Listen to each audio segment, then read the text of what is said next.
이사야서 64장 6절에서 마지막 절까지.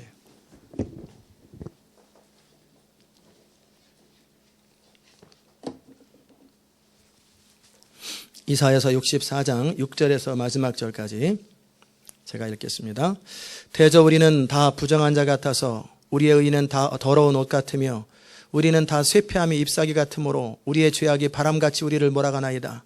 주의 이름을 부르는 자가 없으며 스스로 분발하여 주를 붙잡는 자가 없사오니 이는 주께서 우리에게 얼굴을 숨기시며 우리의 죄악을 인하여 우리로 소멸을 되게 하셨음이니이다. 그러나 여호와여 주는 우리 아버지시니이다. 우리는 진흙이요 주는 토기장이시니 우리는 다 주의 손으로 지으신 것이라. 여호와여 과히 분노하지 마옵시며 죄악을 영영히 기억하지 마옵소서. 구하오니 보시옵소서. 보시옵소서. 우리는 다 주의 백성이니이다. 주의 거룩한 성읍이 광야가 되었으며 시온이 광야가 되었으며 예루살렘이 황폐하였나이다. 우리 열조가 주를 찬송하던 우리의 거룩하고 아름다운 전이 불에 탔으며 우리의 즐거워하던 것이 다 황무하였나이다. 여호와여 일이 이러하였거늘 주께서 오히려 스스로 억제하시리이까. 주께서 오히려 잠잠하시고 우리로 심한 괴로움을 받게 하시리이까. 아멘. 자리에 앉으십시다. 하나님 아버지, 이 시간도 주의 말씀으로 우리를 채우시고 주의 성령의 기름 부음을 따라 전해지는 이 말씀을 통해 영혼이 소생되고 우리의 삶이 새로워지는 역사 일어나게 하여 주옵소서. 감사드리옵고 예수님의 이름으로 기도드리옵나이다. 아멘. 오늘 여러분과 함께 겸손이라고 하는 말씀으로 함께 은혜를 나눕니다. 겸손, 굉장히 많이 들어봤는데 겸손이 도대체 뭔가. 오늘 여러분이 겸손이 뭔지를 이해하지 마시고 그냥 피부로, 감각으로, 영으로 느끼고 가실 수 있기를 바랍니다. 여러분이 날마다 기도합니다. 그런데 그 기도가 이루어질 거라는 확신이 있으십니까? 여러분이 음식점에 가서 짜장면 주세요 라고 할 때 여러분은 주머니에 돈이 있기 때문에 이 돈을 주면은 음식을 받을 거라는, 먹을 거라는, 또 슈퍼에 가면은 물건을 줄 거라는 그런 것에 대해서 의심해 본 적이 없지요. 돈이 없어서 못 가는 거지 돈만 가지고 가면은 당연히 간다고 하는 것처럼. 그 정도 확신이 있게 주 앞에 내가 기도하면 주님이 응답하신다라는 확신이 있으십니까? 그러면 우리는 걱정할 일이 없지요. 고민할 일이 없지요. 문제는 그 확신이 없기 때문에 고민하는 거예요. 그 확신이 없기 때문에 글쎄 참 주의 뜻 가운데 어찌 될지는 모르겠지만 일단 기도는 하는데 잘 모르겠어. 주님이 역사하시면 좋겠는데 주님 아버지 불쌍히 여기서 온갖 사정과 아부와 모든 것을 다해서 하나님 앞에 하소연하는데 보장은 안 돼 있어요. 그건 기도 아닙니다. 그는 하소연입니다. 하소연. 제발 불쌍히 여겨달라고. 만약에 그 정도의 기도를 한다면 그 기도 가지고 어떻게 세상을 바꾸겠어요? 그 기도 가지고 어떻게 미국을 바꾸겠어요? 그 정도의 기도 가지고 어떻게 나의 인생에 대한 확신과 담대함이 생기겠어요? 그렇지요? 그러기에 우리는 매 순간 생각해야 합니다. 우리의 지성은 세상 살 때만 쓰는 게 아니라 기도할 때도 쓰고 하나님 말씀 읽을 때도 쓰고 하나님과의 관계를 생각할 때도 쓰는 것입니다.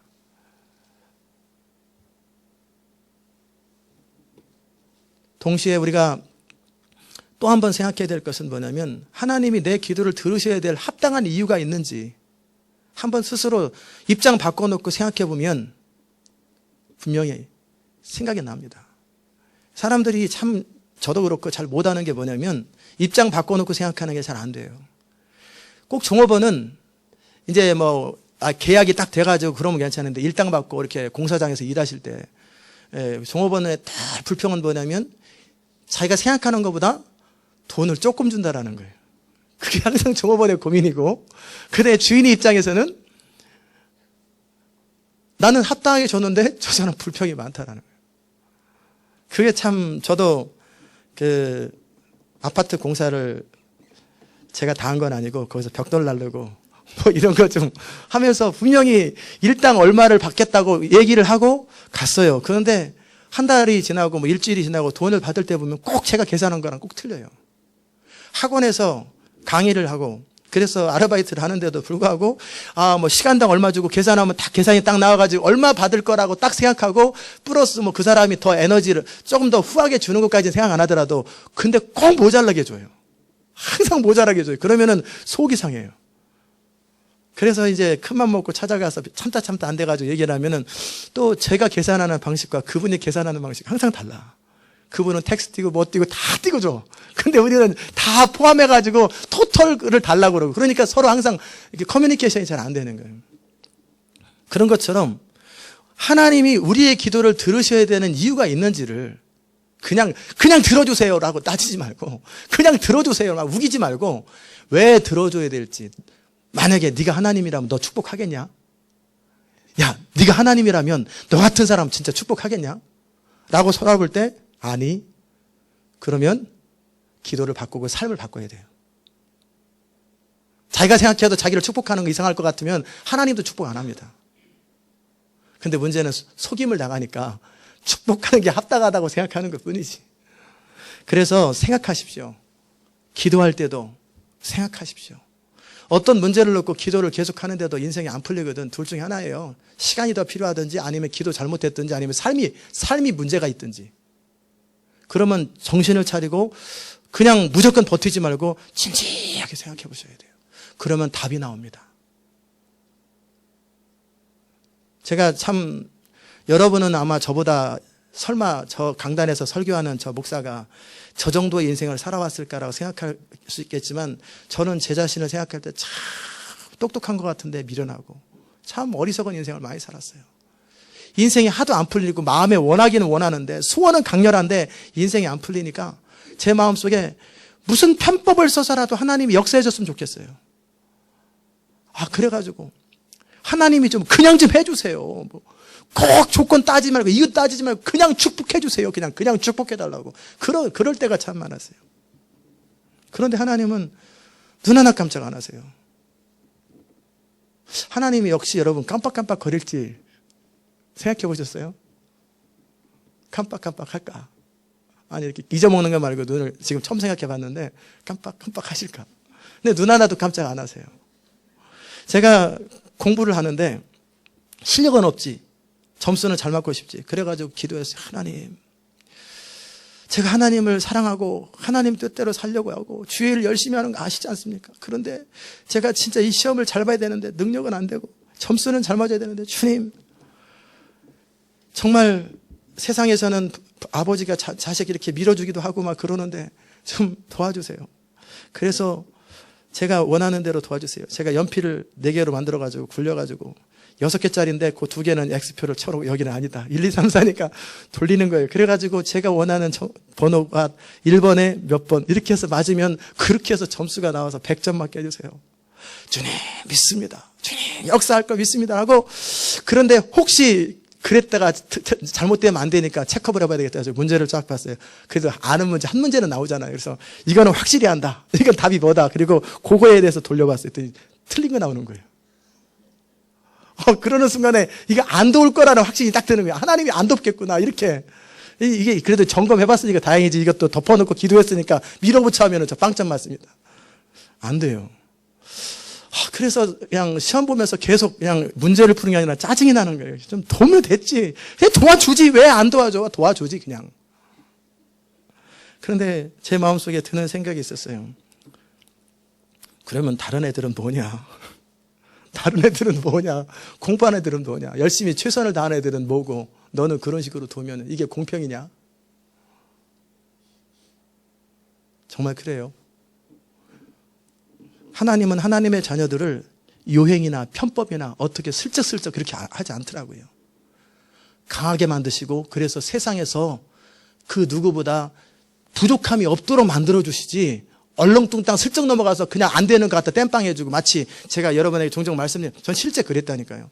농구를 할 때 제가 계속 한참 농구 저쪽 로렌스빌에 살 적에 이 교회 하면서 농구하는 걸 좋아가지고 막 농구해가지고 막 던질 때 속으로 그 생각했어요. 저 농구 골대가 약간 1cm씩만 그때그때 살짝 움직여주면은 다 들어갈 텐데, 거의 뭐 엉뚱한 데는 안 던지잖아요. 다 거의 임박한 데 톡톡 튀잖아요. 그러니까는 약간 1cm씩만 보이지 않게 살짝 움직여주면 얼마나 좋을까. 근데 아무리 던져도 농구 골대는 안 움직여요. 그런데 또 마음에 감동이 생겼어요. 그러지 말고 실력을 갖추자. 그래가지고 이제 농구공을 던지는 거예요. 계속. 그래서 던져도 안 들어가요. 그러니까 농구 골대를 원망하지 말고 하나님을 원망하지 말고 실력을 갖추자. 그래가지고 이제 어떻게 하냐면 가장 가까운 데서 거의 10번 던지면 10번 던질 만한, 들어갈 만한 장소까지 서 있는 거예요. 그래서 바로 옆에다가 이걸 낮춰요. 또 거기다가 뚝 집어넣는 거. 이거부터 하는 거예요. 그런 다음에 조금 높이고 해서 계속 높여가는 거예요. 그래서 던지는 거예요. 계속. 자리 안 움직이고 손 그대로 가지고 계속 던져보는 거예요. 그러니까 10개 중에서 8개 안 들어가다가 이제 계속 하다 보니까 똑같은 위치에서 똑같이 던지니까 들어갔을 때 그 감각을 계속 하니까 이제 10개 던지면 어떨 때는 9개 들어가고 10개 들어가요. 한 발짝 뒤로 물러가 보는 거예요. 그러면 또 8개 또 안 들어가요. 그럼 또 거기서 또 그걸 하고 있는 거예요. 또 한 발짝 던져요. 무슨 말인지 아십니까? 인생은 그냥 되는 건 하나도 없더라는 거예요. 반드시 대가를 지불하고 실력을 갖춰야 되더라고요. 이게 하나님의 창조 질서예요. 아멘? 그러기에 우리가 생각하셔야 돼요. 인생이 안 풀리거든 괜히 이 경기 탓하지 마시고 불경기 탓하지 마시고 하나님 원망하지 마시고 기도를 안 들어주시는 하나님 원망하지 마시고 자신을 돌아보세요. 어떤 사람은 불경기에도 그렇게 회사가 번창하는데 어떤 사람은 그냥 남들 경기 제일 좋을 때 조금 됐다가 안 되면 즉시 망하는 건 자기 문제예요. 하나님이 안 도와서가 아니고 자신의 문제예요. 음식점을 경영합니다. 음식점을 경영할 때 손님이 음식을 남길 때는 2가지 이유가 있어요. 하나는 배가 부르든지 아니면 맛이 없든지예요. 근데 주로 맛이 진짜 있으면 배가 불러도 먹습니다. 맛있으니까. 그럼 음식을 내기면 음식 남기는 손님 타박하지 말고 내 실력이 부족하구나라고 생각하면 돼요. 그래야지 발전이 있지. 괜히 음식 남기고 자꾸 음식 남긴다고 뭐라고 속으로 그러지 말고 그냥 실력을 갖춰서 다 드시도록 만들면 돼요. 무슨 말씀이 이해되시죠? 그러니까 어떤 사람을 탓하지 말고 환경을 탓하지 말고 내 자신 안에 부족함을 탓하고 그래서 그것을 디벨로퍼해서 결국은 될 수 있도록 만드는 거예요. 안 되는 거 가지고 억지로 붙들지 말고 왜 안 될까를 생각하는 거예요. 똑같은 일을 반복해서 실수하지 말고. 그렇죠. 똑같은 일을 반복해 실수하지 말고 왜 안 될까를 생각해보고 또 생각해보고 또 생각해보는 거예요. 안 되면 지혜를 달라고 그러고 이 스피커가 들었다 나갔다 해요. 그러면 둘 중에 하나잖아요. 스피커 고장났든지 선이 고장났든지 앰프가 고장났든지 뻔하잖아요. 3개. 근데 계속해서 연습하고 왜 안 되지 왜 안 되지 계속하면 이건 미련한 거예요. 그럼 라인 바꿔보든지 스피커를 바꿔보든지 앰프 다른 거 써보든지 그러면 금방 답이 나오잖아요. 그러면 그 다음에 어떻게 이거는 스피커 문제구나. 이거는 라인 문제구나. 그런 식으로 논리적으로 생각하면서 신앙생활 하자라는 거예요. 아멘. 덮어놓고 맹목적으로 신앙생활 하죠. 그냥 덮어놓고 기도하면 하나님이 역사할 거라고 제발 생각하지 마세요. 하나님 역사 안 합니다. 그게 이스라엘 백성들이 넘어졌던 이유예요. 우리는 아브라함의 후손이고 우리는 다윗의 후손이기 때문에 우리 인생은 잘 될 거라고 착각하는데 결국 포로로 잡혀갔잖아요. 결국 망했잖아요. 우리는 결코 망할 수 없다. 그런데 망했잖아요. 그것도 70년 동안 처절하게 짓밟혔을 때 그것에 대해서 지금 이사야가 탄식하며 우는 거예요. 그럴 때 정말 여러분이 하나님의 사람이고 지혜롭고 하나님 앞에 바로 살기 원하거든 항상 원칙을 정하세요. 하나님은 문제없다. 그분은 항상 문제없어요. 그 하나님 원망해봐 인생 안 풀려요. 그분은 문제없어요. 결국 문제는 나에게 있다. 내 인생을 바꿔야 돼요. 그래야 인생이 문제 풀립니다. 아멘. 이거를 안 바꾸면은 하나님 원망해봐야 결국은 어떻게 해요? 지난주에 제가 했던 거 이 벽이 문이 아닌데 벽으로 계속 들어가면서 벽만 원망해 소용없어요. 저쪽으로 가야 돼요. 하나님 문제 없어요. 그러면 세상도 문제 없어요. 왜? 동일한 세상인데 다른 사람은 되잖아요. 그럼 내가 문제인 거예요. 목회하는 것도 마찬가지예요. 왜 동일한 목회를 하는데 어떤 사람은 되는데 어떤 사람은 안 되잖아요. 그러면 자기를 돌아보고 나의 부족함 앞에 울어야 되잖아요.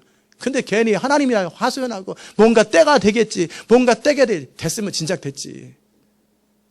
스스로 생각해 봐셔요. 그리고 자신의 문제가 뭔지를 진지하게 돌아보고 모르겠거든 주 앞에 엎드리는 거예요. 주님 도와주세요. 이게 건강한 신앙생활입니다. 그럼 속도가 굉장히 빨라요. 신앙생활의 속도가 굉장히 빨라요. 근데 그냥 종교적으로, 기계적으로, 그냥 의례적으로, 그냥 교리적으로 이상하게 사람들이 참 교회만 들어오면 이상하게 멍청해지는 것 같아요. 왜 그런지 아세요? 세상에서는 그렇게 지혜롭게 생각하고 똑똑하게 분별하는 사람이 교회만 딱 들어오면 그 다음에 머리를 닫는 것 같아요. 그리고 멍하게 있어요. 생각을 전혀 안 해요. 그리고 인생 안 풀리거든 그냥 때가 되면 주의 뜻이겠지. 장로교인들. 또는 또 감리교 사람들은 또 열심히 노력을 안 해서 그래. 뭐 여러 가지 이유를 들어가지고 교리적으로 알고 그냥 해석해버리고 나머지는 그냥 언젠가 하나님의 뜻이 되면 되겠지라고 막연하게 되다가 인생 안 풀리면 어떻게 돼요? 연단 받나 보다 또 생각하고. 그러다 또 인생 안 돌아가면 어떻게 해요? 그 다음에 자손 때 복이 임할래나 또 이렇게 나와요. 어떻게 하든지 하나님 편을 들어드려요. 그런데 하나님은 내 편 들지 마. 나는 내가 알아서 내가 할 수 있어. 내 편 안 들어줘도 돼. 그런데 그래도 하나님 왠지 보호해야 될 것 같아. 그게 하나님을 경외하는 거로 착각해요. 그런 식으로 하나님께 불경한 말을 하지 않고 그냥 좋은 말만 해드리는 걸 하나님을 경외하는 거로 착각하는 것을 하나님 뭐라고 하냐면 내 백성이 무지함으로 망하는도다. 나는 네가 내 입장 안 봐줘도 나는 내 입장 내가 다 생각한다. 하나님이 결코 망하지 않아요. 그분의 영광은 결코 훼손되지 않아요. 그분의 뜻은 계속 이루어져요. 그렇다면 나는 네가 지혜롭기 원한다. 네가 알기 원한다. 네가 깨닫기 원한다. 그러는 거예요. 아멘. 그래서 세상에 살 때도 뿐만 아니라 더더욱이 영적인 일은 더 분별하셔야 돼요. 더 분별하고 더 지성을 사용하고 저 생각을 사용하고 그렇게 계속 하나님 앞에 씨름하는 거예요. 어찌해야 되습니까?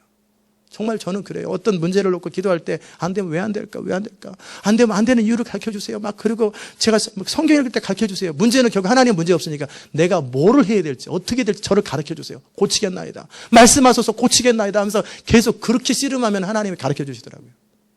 그것이 옳습니다. 그게 빨라요. 제가 오늘 이사야서 64장을 통해서 제가 드리려고 하는 말씀이 바로 그거예요.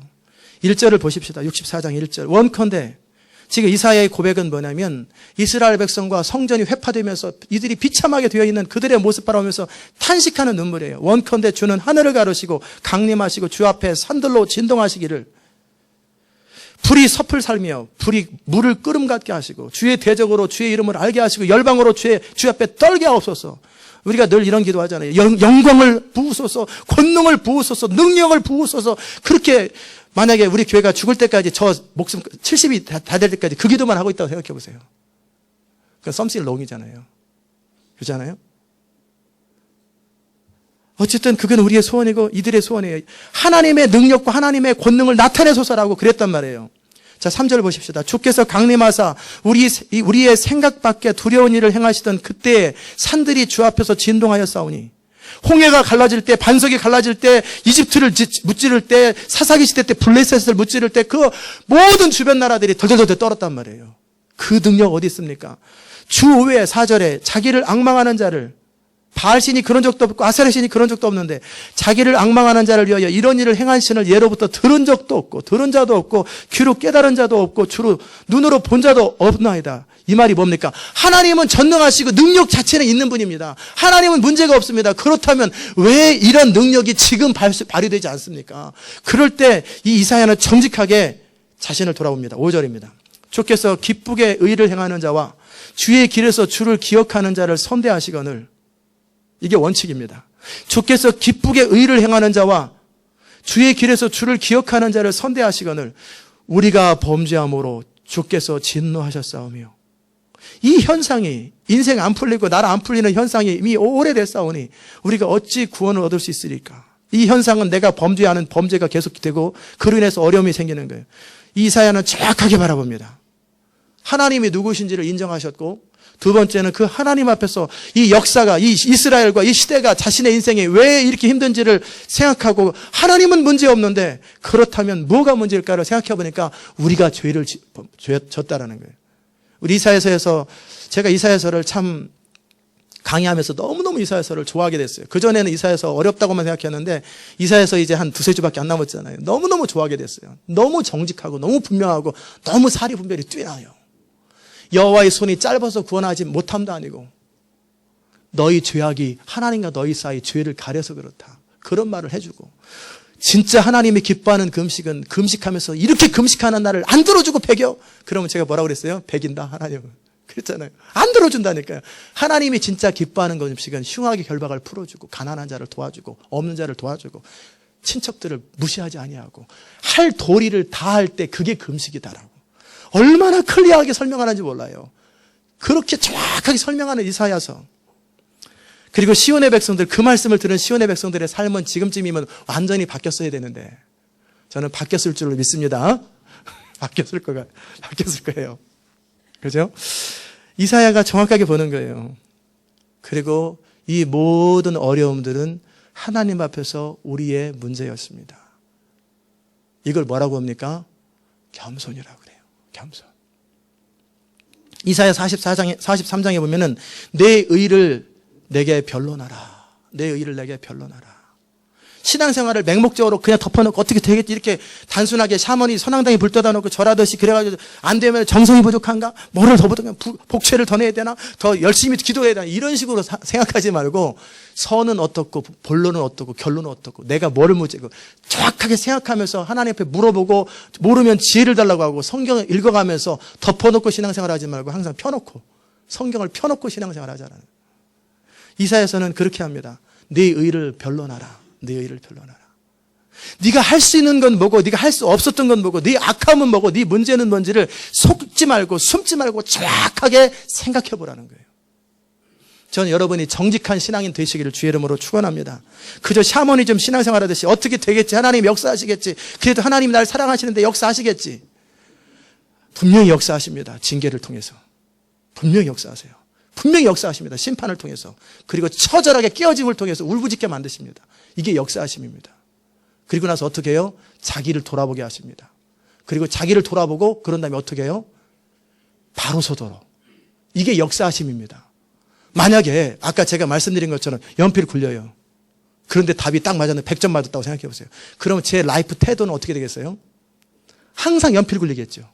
어려움이 생기면 어떻게 요행껏 쉽게 날마다 그런 식으로 살았을 거예요. 제 생각에. 그런데 그때 제가 아는 문제랑 했을 때 틀려가지고 제가 그 태도를 버렸던 것이 저에겐 축복인 거예요. 그러면 어떻게 요행은 없다.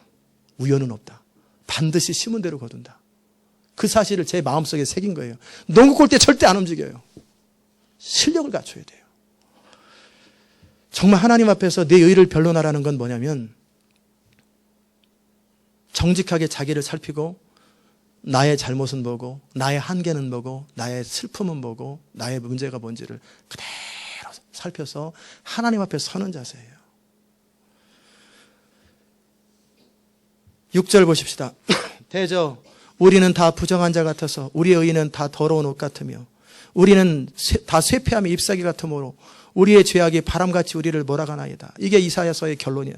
이사야 64장의 결론이에요. 결국 이 모든 문제를 봤는데 문제는 우리 안에 있는데 우리는 부정한 자 같고 우리의 의는 더러운 옷 같고 우리의 쇠파함이 잎사귀 같으며 그런데 우리 안에 죄악이 우리를 막 몰아가는데 이게 우리의 현실입니다. 그러니 주님 어떻게 하면 좋겠습니까? 여러분 고독하게 하나님 앞에서 인생 한복판에서 처절하게 울부짖으면서 하나님 앞에 매달려 본 경험이 있으십니까? 겸손은 성경책을 들고 폼 잡으면 이게 겸손도 아니고요. 말을 상대방 입장 배려해 가면서 이 생각 저 생각하면서 부드럽게 고상하게 하는 게 겸손이 아니에요. 겸손은 깨어져서 자기 위치와 분수를 정확하게 아는 게 겸손이에요. 내가 누군지를 정확하게 아는 거예요. 그게 겸손입니다. 처세술을 따라 말을 이렇게 하면 상처받을까 이렇게 하면 그게 겸손이 아니라 자기 분수를 정확하게 아는 거예요. 제가 말씀드린 것처럼 저의 인생의 전환이 바로 그거였어요. 모태신앙으로 교회를 다녔어요. 그러다가 어렸을 때는 대충 살았는데 20살이 넘어가면서 제 인생을 생각해 보니 앞길은 참 깜깜한 거예요. 부모는 돌 형편도 안 되지. 그래서 제가 원치도 않은 학교를 그냥 갔지. 거기 졸업해봐야 취직도 안 되지. 내세울 거 어필할 게 하나도 없지. 그래가지고 얼른 군대 갔다 와가지고 제대해서 고시 공부하려고 그랬는데 실력은 안 되지. 계속 떨어지지. 9번 떨어졌어요. 이거 그래서 또 했던 게 뭐냐면 주님 앞에 잘 보이면 되려나 전도 열심히 하고 청년부 지도해도 인생은 안 풀려요. 너무너무 화가 나는 거예요. 속상하고. 그래서 설마 했던데 하나님이 안 도와. 설마 했는데 하나님이 안 도와요. 만약에 그때 저를 도왔으면 저는 결코 하나님의 사랑 안 됐었을 거예요. 이리 발버둥 치고 저리 발버둥 쳐도 인생 안 풀려요. 근데 인생은 잘 살고 싶은데 잘 되고 싶은데 도무지 길은 없어요. 실력이 안 되는 거예요. 그럴 때 제가 정직하게 하나님 앞에서 유행도 부려봤다가 뭐 이것저것 다 해봐도 안 돼요. 결국 눈 하나 깜짝 안 하세요. 하나님은. 그렇다고 발로 차버리자니 그래도 하나님을 내가 버릴 수는 없고 그렇다고 기대고 기도해도 되지도 않고 뭐가 문제냐. 그런 인생의 현장에서 제가 하나님 앞에 정직하게 섰었어요. 처절하게 하나님, 절실한 거에 계속 떨어지니까 다 잃어버리고 죽고 싶어도 죽을 수도 없고 지옥 간다니까. 그럴 때 제가 하나님 앞에 정직하게 섰어요. 하나님, 저 실력 없습니다. 인생을 실력으로 살 만한 능력이 안 됩니다. 그렇다고 주를 사랑하는 마음도 없습니다. 하나님을 사랑하는 마음도 없습니다. 나는 이렇게 살면 죽을 것 같은데 어떻게 나를 도와주는 사람도 없고 결국 인생은 홀로 선다라는 사실, 고독과 외로움 앞에서 아무 기댈 데도 없고 결국 정난하게 현실로 딱 부딪힌 것이 반해 성적표 부딪히는 것처럼 실력 없는 건, 살 자신 없는 건, 하나님을 사랑하지 않는 건, 그게 제 현주소였어요. 이런 내가 어찌하면 좋겠습니까? 그러면서 심각하게 하나님 앞에 기도했어요. 하나님, 이제라도 지금까지 제가 살아왔던 삶의 패턴을 다 바꾸겠습니다. 나는 하나님을 이용해서라도 내가 하나님께 잘 보여서 그럼 하나님이 축복할 거라는 그런 생각 다 버리겠습니다. 이제는 내가 하나님 앞에 내세울 것이 하나도 없습니다. 자랑할 게 하나도 없습니다. 주님, 세상 앞에 어필할 것도 없고 가진 것도 없고 자랑할 것도 없는데 잘은 살고 싶고, 제가 물질적인 측면을 말하는 게 아니에요. 인생에 의미 있는 인생을 살고 싶은데 능력이 안 되는 거예요. 형편이 안 되는 거예요. 어찌하면 좋겠습니까? 어찌하면 좋겠습니까? 그걸 가지고 심각하게 하나님 앞에 그냥 대면하는 거예요. 그것이 필요합니다. 우리 인생에 그런 시간들이 필요해요. 그냥 남들 따라서 몰려가요. 애들 놀 적에 막 재미나게 막 놀아요. 그런데 저녁 때가 되니까 꼭 그 느낌이에요. 저녁 때가 됐어요. 다들 자기 집으로 들어갑니다. 근데 저는 갈 데가 없는 거예요. 폼 잡게 고시 공부하면서 같이 어울려서 막 그러네. 다들 붙어서 나가는데 저는 계속 후배들하고 선배랑 공부하다가 나중에 후배랑 공부해. 다들 없어져요. 방향 바꿔 나가든지 고시 붙어 나가든지 저는 계속, 근데 계속 한번 진지하게 씨름해보자니 제가 알겠는데 안 될 거 뻔히 아는 거예요. 실력이 없는 거 아는 거예요. 어떻게 하면 좋겠어요? 다들 들어가서 자기 집에 찾아갔는데 저는 마당 한가운데 갈 데가 없는 홈리스였어요. 인생에. 그게 뭐냐면 인생의 고독이에요. 그 현장을 경험하지 않은 사람은 인생을 모르는 거예요. 인생은 그런 거예요. 처절하게 고독하고 절망스럽고, 거기에서 부모가 저를 사랑하지요. 근데 우리 부모는 저한테 인생 건강하면 되지, 뭔가 길이 열리지 않겠냐, 위로가 안 돼요. 건강하면 되지, 건강한 사람한테 건강하면 되지, 하나도 위로가 안 돼. 난 지금 인생 문제 가지고 고민하는데 건강하면 되지. 고마워요 어머니. 싫지는 않은데 도움은 안 돼요. 결국은 혼자예요. 능력은 없지, 방법은 없지. 주님. 그럴 때 제가 처음으로 하나님 앞에 정직하게 선 거예요. 연필 굴리고 농구 때 굴리고 어떻게 되겠지, 막 가서 전도하면 되겠지, 계속 저를 속여오다가, 착각해 오다가 처음으로 딱 선 거예요. 이게 이사야서의 고백입니다. 우리 의인은 부정한 자 같아서, 우리 의인은 다 더러운 옷 같으며, 우리는 다 쇠폐함이 잎사귀 같으므로 우리 죄악이 바람같이 우리를 몰아가나이다. 제가 하나님의 영광을 위해서 해드릴 게 없어요. 해드릴 게 없어요. 제가 또 인생을 살 능력도 없어요. 굳이 하나님 저 안 필요해요. 저만 하나님 필요한 거지. 그래서 하나님 앞에 부르짖은 거예요. 이제라도 하나님 똑바로 살 테니까 이제라도 저를 인도해 주세요. 이제라도 저를 버리지 말아주세요. 이제라도 저를 이끌어 달라고 그렇게 기도할 때 하나님의 손이 저에게 임했어요. 이제는 네 맘대로 살지 말고 내 뜻대로 살아라. 이제는, 지금까지는 네가 베드로한테 했던 말과 똑같아요. 네 원하는 대로, 네 하고 싶은 대로 살지 않았냐?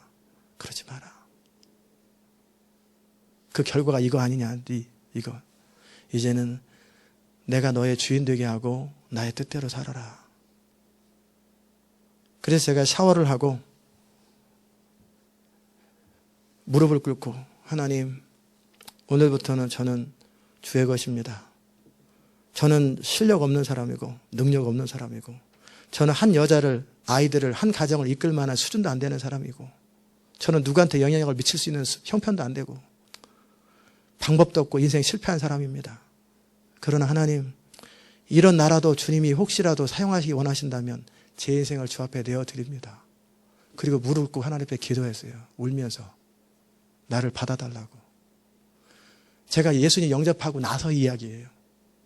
청년부 캠퍼스 활동하고 나서 이야기예요. 정직하게 인생 앞에서 서본 거예요. 그랬을 때 제 의가 자랑할 수 있는 게 뭔가 보니까 없더라는 거예요. 아무것도 없었어요. 부정한 옷 같다. 제가 붙드는 근거 제 밑에 뭐가 있는지 아십니까? 아무것도 없습니다. 제 두려움이 뭔지 아십니까? 제 안에 두려움이 있어요. 무슨 두려움이냐면 제가 잘못하여서 하나님의 기름 부음이 떨어지고 제가 잘못하여서 말씀의 기름 부음이 사라지고 하나님이 저와 함께 하셨던 모든 것들을 놓아버리면 나는 옛날 그 처절한 절망의 그 시간으로 20년 전으로 돌아가는 거예요. 바닥으로. 죽고 싶을 만큼 싫은 그 장소로 돌아가는 거예요. 그런 제가 감히 하나님 앞에 눈 똑바로 쳐들고 함부로 말하겠어요? 저는 제 바닥을 압니다. 제가 누군지 알아요. 제가 처절하게 어떤 존재인 줄 알아요. 그 하나님이 저를 돕지 않으시면, 하나님이 저를 사랑하지 않으시면, 보호하지 않으시면 저는 아무런 조건 없는 사람이에요. 그런데 제가 붙드는 힘이 뭔지 아십니까? 이런 완전히 수렁에 빠진 것 같은 내 인생, 소망 없고 더 이상 아침에 일어날 소망도 없고 자는 것도 재미없고 일어나는 것도 재미없고 인생 살고 싶지 않은, 너무너무 그럴 때 저를 건져주셨던 하나님이 이후로도 내가 너를 버리지 아니하리라. 놓고 왔네요. 지갑 안에 제가 가지고 다니는 건 이 하나님이 영영토록 너를 인도하리라. 그 하나님의 사랑에 대한 확신이에요. 그 은혜에 대한, 나를 그 처절한 곳에서 건져주신 그 하나님의 은혜에 대한 확신이에요. 이사야가 말합니다. 7절에 보십시다. 자기 의를 말했더니 우리의 의는 부정하고 더러운 옷 같고 쇠폐함이 잎사귀 같고 죄악이 바람같이 우리를 몰아가는데, 그리고 또 이스라엘 전체 입장에 볼 때 주의 이름을 부르는 자가 없으며 스스로 분발하여 주를 붙잡는 자가 없사오니 이는 주께서 우리에게 얼굴을 숨기시며 우리의 죄악을 인하여 우리로 소멸되게 하셨습니다. 이렇게 당해도 쌉니다. 어쩔 수 없는 현실입니다. 그럴 때 이사야가 붙들었던 게 뭐냐면, 그러나 여호와여 주는 우리 아버지시니이다. 우리는 진흙이요 주는 토기장이시니 우리는 다 주의 손으로 지으신 것입니다. 이게 이사야가 붙들었던 힘이에요. 이게 기도의 힘이고 이게 시대를 바꾸는 힘이에요. 나의 백성이 겸비하여 무릎 꿇고 내게 기도하면 내가 그 기도를 듣고 고치겠다라는 게 이런 거예요. 우리가 뭘 드러내가지고 이렇게 했으니까 어떻게 해? 그게 아니라 그 하나님 앞에 아무것도 없는 벌거벗은 상태로 주님 앞에 서서 그분의 사랑 안에 안겼잖아요. 그 하나님은 우리에게, 그런 저에게, 여러분에게 아들을 아끼지 아니하시고 우리에게 주셨잖아요. 그 아들을 아끼지 아니하시니까 이 모든 것을 그 아들과 함께 우리에게 은사로 주지 않겠느냐, 그냥 선물로 주지 않겠느냐, 그 말씀에 대한 확신이에요. 그러니까 이사야서가 버틸 수 있는 힘이 뭐냐면, 주는 우리 아버지시요 우리는 진흙이요 주는 토기장이시요 우리는 다 주의 손으로 지으신 것이오니. 이게 처음으로 인간이 주 앞에 돌아오는 태도입니다. 선악과를 먹은 인간은 끊임없이 자기 성을 쌓고 자기 이름을 내고 자기가 뭐 된 것처럼 착각을 하고 폼 잡고, 차나 좀 좋은 차 타고 다니면 괜찮은 줄 알고 폼 잡고 다니고, 옷이나 근사한 거 입고 반지나 근거 짜고 머리나 하고 직장 좋으면 괜찮은 줄 알고. 아니에요. 그 잘 나가던 스티브 잡스 애플 프레지던트가 췌장암 걸려서 또 그거 수술하려다가 또 간 이식해가지고 또 다른 대장암으로 옮겨져서 지금 이제 소망 없잖아요. 아니 몇 달 전까지만 해도 그냥 강연 다니고 스티브 잡스의 강연 뭐 프레젠테이션 하면서 얼마나 떴어요. 근데 벼랑간 암으로, 그게 인생이란 말이에요. 인생. 그런데 무슨 V자를 흔들어요. 다 착각이지. 아담의 후손들은 끊임없이 자기 이름을 드러내고 자기 성을 쌓고 자기 인생이 뭐 잘 되면 흐뭇하고 안 되면 그건 다 너무나 모르는 거예요. 인생은 그런 거 아니에요. 인생은 하나님 앞에 홀로 서는 존재가 인생이에요. 그리고 자기 자신을 정확하게 바라보는 거예요. 그리고 스스로 우리의 의는 다 부정한 옷 같다. 더러운 옷 같다. 그러기에 내 안에서 꿈틀거리는 이 죄성, 이 죄가 나를 몰아가는 이것에 앞에서 무력한 자기 자신의 모습, 형편없는 자신의 모습 앞에 울부짖는 거예요. 그러니 나를 어찌하면 좋겠습니까? 정확하게 하나님께서 우리 인생의 고난과 어려움과 이런 것들을 허락하신 이유는 뭐냐면 우리는 그냥 그 고난 자체를 피해가려고 하고 그냥 어떻게 하든지 누구 도움을 통해서라도 그 편안한 삶을 추구하는데 그게 아니에요. 그러면 그 사람은 인생을 몰라요. 정확하게 이런 어려움과 환난들을 당할 때 그때 부딪혀야 될 게 뭐냐면 인생을 속이지 마시고 정직하게 자기를 보세요. 자기 인생을 정확하게 인생을 보는 거예요. 내가 누군가. 어떻게 되겠지라고 착각하지 말고 정확하게 자기 자신을 보는 거예요. 인생의 존재를 보면 그때 처음으로 인생은 속임에서부터 벗어납니다. 정직하게. 나는 하나님이 창조하셨구나. 하나님이 역사하지 않으면 나는 불가능하구나. 그 하나님 앞에 서게 돼요. 그래서 이제 더 이상 자기 바벨탑을 쌓는 자기 이름을 내는 것이 아니라 이제 내가 살아야 할 이유를 발견하게 되고 하나님 앞으로 돌아오게 돼요. 돌아오게 되는 거예요. 아멘. 그런 순간이 정말 필요합니다. 그냥 뭐 시온 인터내셔널 영광스러운 비전을 따라 우우우 막 같이 갔어요. 그러면서 착각하는 거예요. 그래도 나도 이 교회에 몸담고 있으니까 뭔가 되겠지. 그런데 다 각자 자기 집으로 갔고 자기 부르심대로 갔는데 자기 혼자 마당에 남아있는 거예요. 그 비참함을 아십니까? 자기 혼자 덩거리 남아있어요. 그럼 그때서야 처음으로 깨닫는 거예요. 이거 뭐야 이거? 하나님하고 싸워야 되나 뭐 해야 되나? 그때 처음으로 알게 되네요. 그렇게 해서라도 하나님을 뭘 원하시냐면 네 인생을 정확하게 대면해라. 네가 지금 잘 살고 있는지, 네가 양심껏 살고 있는지, 정직하게 살고 있는지. 그럴 때 우리는 스스로 자기한테 고백하는 거예요. 자기 한계, 무력함. 그래서 진정한 영성은 어디서부터 출발하냐면 무력성에서 출발합니다. 무력성. 내가 아무것도 스스로 할 수 없노라. 내가 아무것도 스스로 할 수 없다라는 그것이 첫 출발입니다. 이게 첫 주님과의 관계가 시작되는 거예요. 아멘. 이게 아직 무슨 말인지 모르는 사람은 인생 앞으로 참 살 날이 깝깝합니다. 본인은 착각하고 살지만 너무 많은 시련이 앞에 있어요.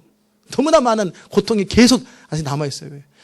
언제 인생의 아픔이 끝나냐면 처절하게 그분 앞에 독대하는 거예요. 나는 아무것도 아니로구나. 나는 아무것도 아니로구나. 그리고 그 정직하게 자신 앞에서 내가 주의 은혜가 아니면 불가능하구나. 주의 능력이 아니면 불가능하구나. 주님 나를 불쌍히 여기소서. 나는 문둥이로 사는 것보다는 차라리 돌에 맞아 죽겠다고 하면서 계속 다윗의 손 예수의 나를 불쌍히 여기서 했던 것처럼 하나님 앞에 울부짖는 거예요. 그 문제 앞에서, 환경 앞에서, 자기 인생 앞에서. 주님. 그 제 마음속에 소원이 그거였어요. 이제라도 주님이 저를 버리지 아니하시고 한 번만 불러주신다면 기쁨으로 순종할 텐데. 이제라도 그전까지는 뭐 온갖 폼을 60이 넘어서 목회할게요. 뭐 별소리 다 하고 폼 잡고 있다가 인생 처절하게 정확하게 자기를 보고 나서 제가 했던 고백이 뭐냐면 이제라도 주님이 저를 불러주시면 제가 아무 조건 없이 기쁨으로 순종할 텐데. 그러면서 이제 어느 순간에 눈치 보는 존재가 됐어요. 하나님이 나를 불러줄래나? 하나님이 나를 써줄래나? 이게 인생의 위치입니다. 스스로 이름을 내고 하나님이 나 없으면 하나님 일 못할 것 같은 그거 다 허영심이에요.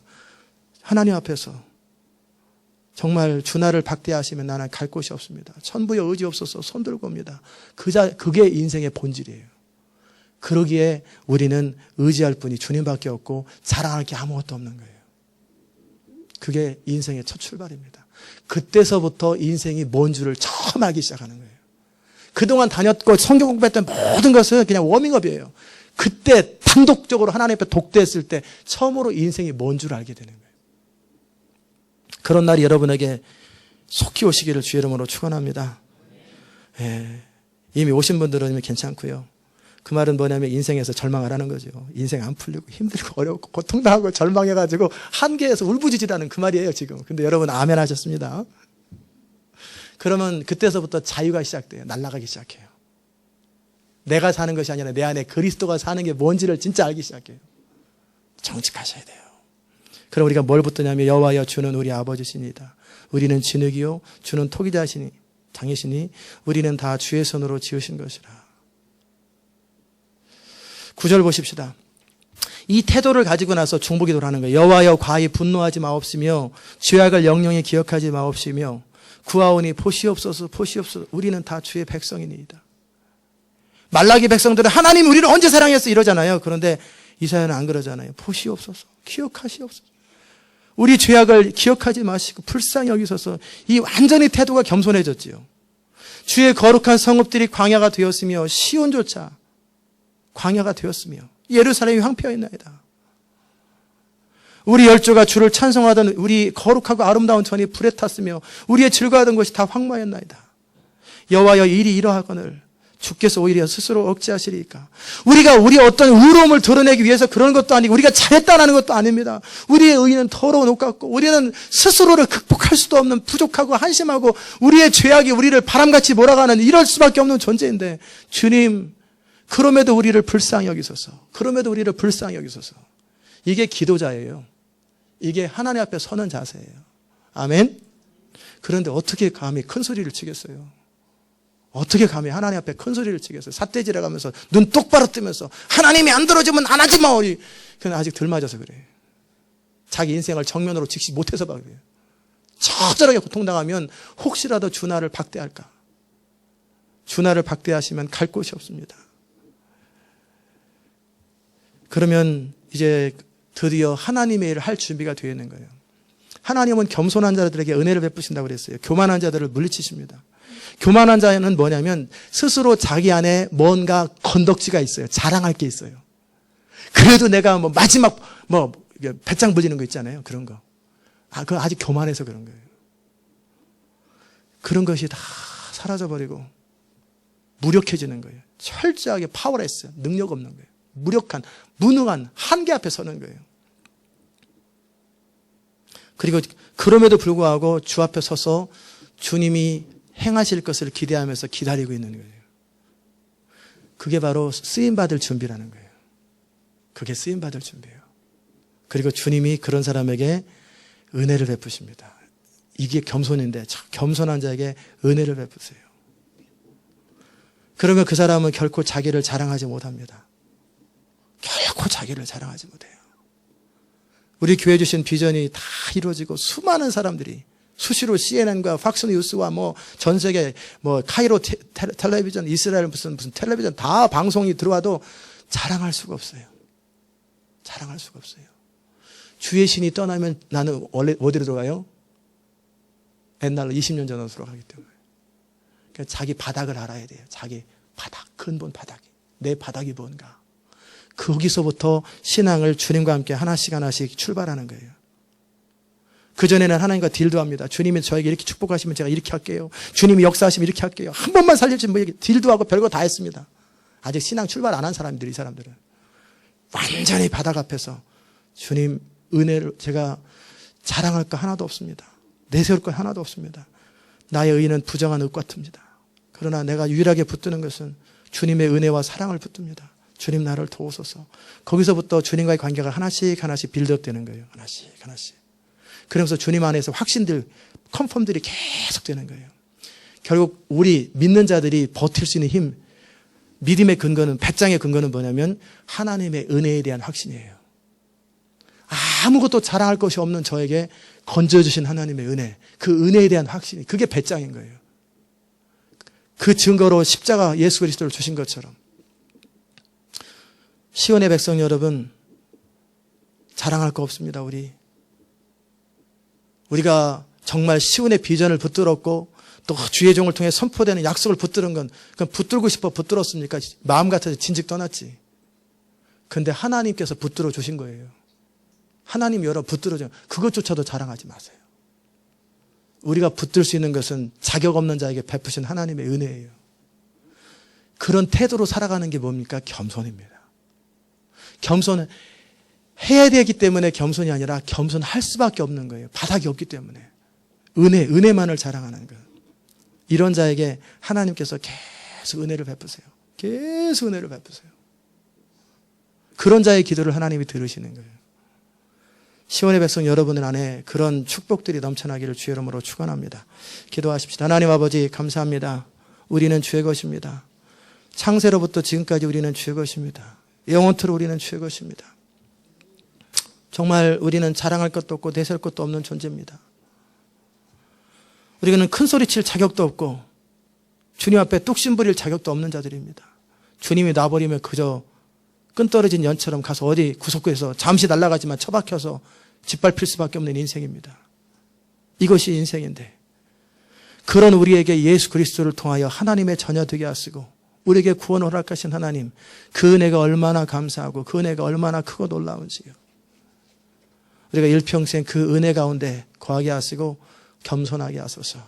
예수님의 이름으로 기도드리옵나이다. 아멘. 우리 찬송가 421장 찬송하십시다.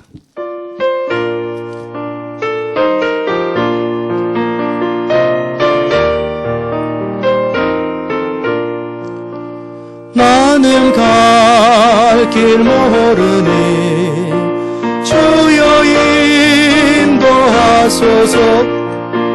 어디 가야 좋을지 나를 인도하소서.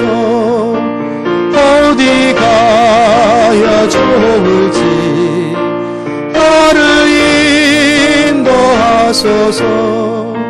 아무것도 모르니 나를 가르치소서. 어찌해야 좋을지 나를 가르치소서.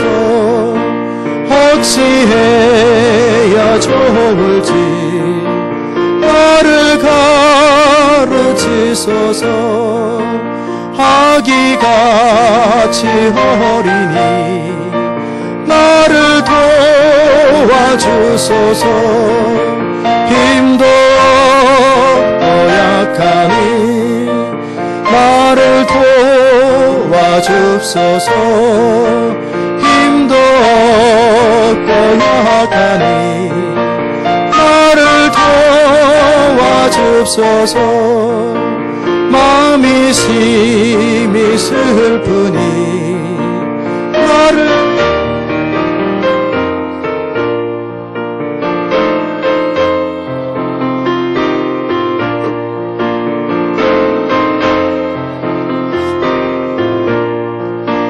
의지 없이 다니니 나를 위로하소서. 같이 기도하십시다.